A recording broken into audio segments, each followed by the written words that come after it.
Hi everyone! So in this tutorial, tuturuan ko kayo kung paano mag-corpse pose. Super nakaka-relax itong pose na to.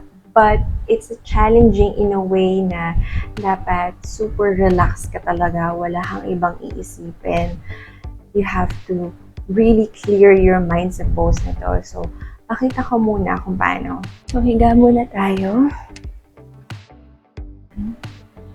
Keep your legs and your arms straight. Keep your head facing upward and try to close your eyes and think of nothing. You have to really relax. So, let's do it. You have to also be aware of your breathing. So, breathe in, breathe out. Breathe in, breathe out.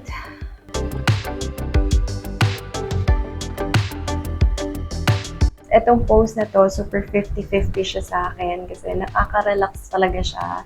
But at the same time, at first, ang hirap talagang tanggalin ng mga thoughts mo. You have to really clear your head kasi all I can think about right now is yung to-do list ko for the day, pero sinusubukan ko siyang alisin, but eventually you'll surpass that phase and you can totally relax, you can totally let go, and mararamdaman mo sa pose na to yung mga tension sa katawan mo Like ako, nasa shoulders ko lagi yung tension ng katawan ko kasi parang pag natatense ako, gumaganyan ako. So parang with this pose, nare-release talaga yung tension.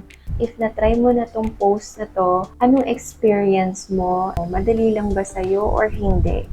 And if you have any questions about this tutorial, please leave a comment down below. And if you wanted to learn a new yoga pose, you can click here on this video kasi tinuro ko dyan kung paano mag-tree pose. So, I'll see you guys in my next video. Bye!